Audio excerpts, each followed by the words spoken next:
No other discussion. I'm just going to, I can't open this up to the floor because there's too many people here to do that. What I will do is, if we have union people here from the city, since we heard from the administration, if you would come up and give us a brief synopsis of how you feel about this, and just let you get it out, let you air it out. And we'll start with Mr. Marks, and then one of the other union people from the city asked me if someone can come up and speak after Mr. Marks.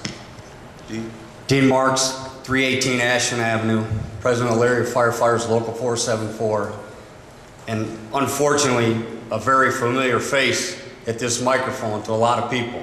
Why is that? We talk about 27%. 7% of what? We're down 27 people. 27 people. Once again, the fire department is going to take this on their backs.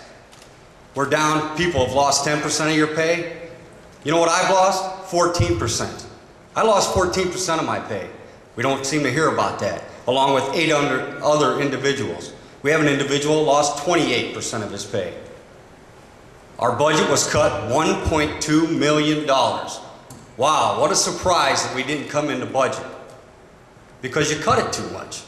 We're paying the bills, we're paying personnel, we're trying to fight fires with a limited amount of people, with limited amount of stations.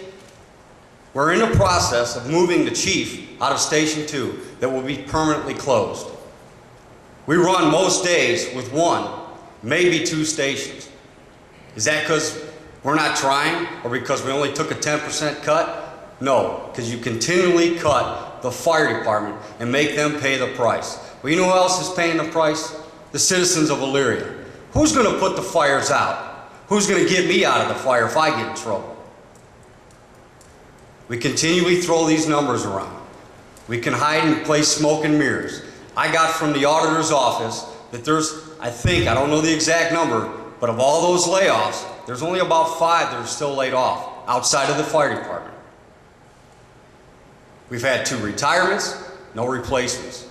Our numbers keep going down. With these cuts, these 8 cuts, we will be under 50 personnel on our department. Ordinance calls for 88. We're talking about numbers here that everybody's proportionally taking a cut. I don't think so. You can play games with the numbers, you can do whatever you want. The people know fire stations are closing in this city. Safety is being compromised. You talk about salts for the roads. Who's going to cut those people out of the cars?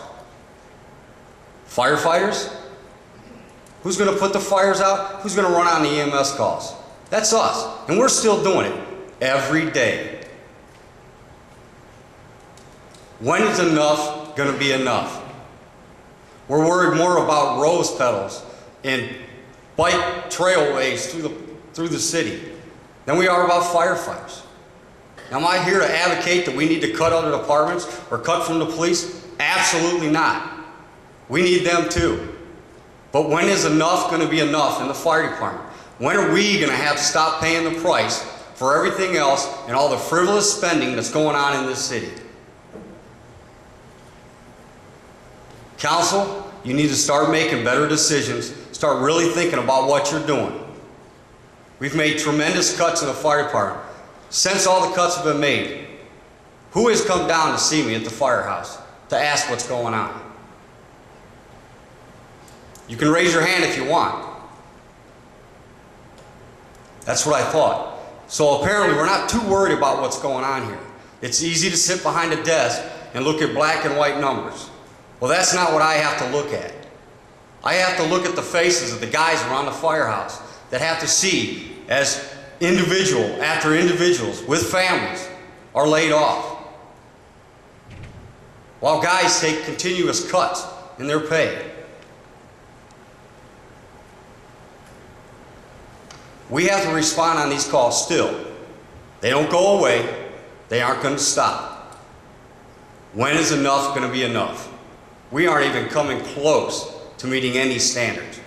We're actually the laughingstock of this county, of this state, and pretty soon of this nation, with the way we run a fire department in this city, with its hazards, with everything that goes on. You talk about overtime.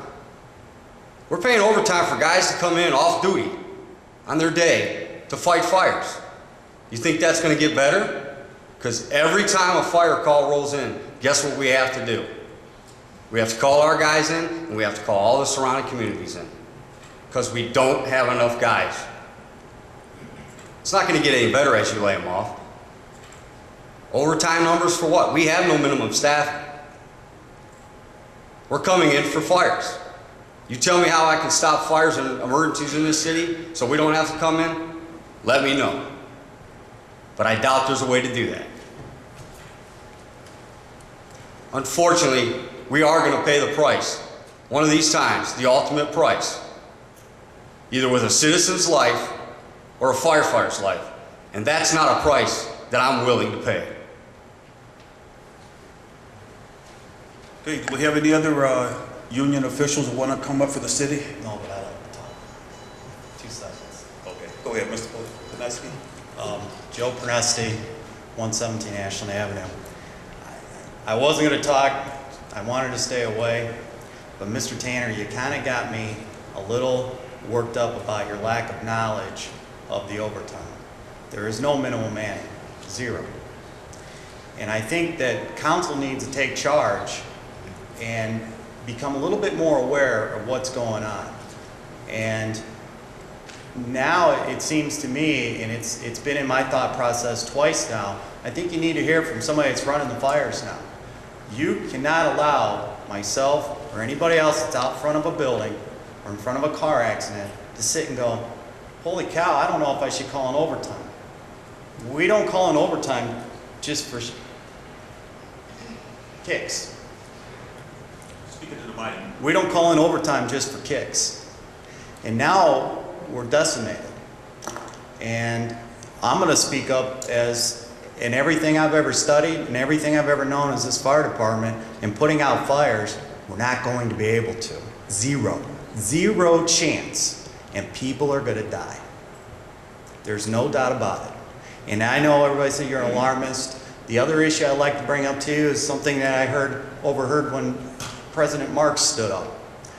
Another department head walked out and says, I don't want to hear him anymore. That's crap. Because you're pitting all the departments against each other. When's that going to stop?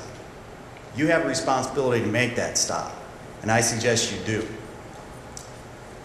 That's all I got to say is that the overtime is going to continue. And if it's not understood, and it's explained the best we can to people, but if it's not, look at that. Every time there's a fire, there's overtime. Those damn firemen, they're making overtime. We're doing it because there's an emergency. You need to understand.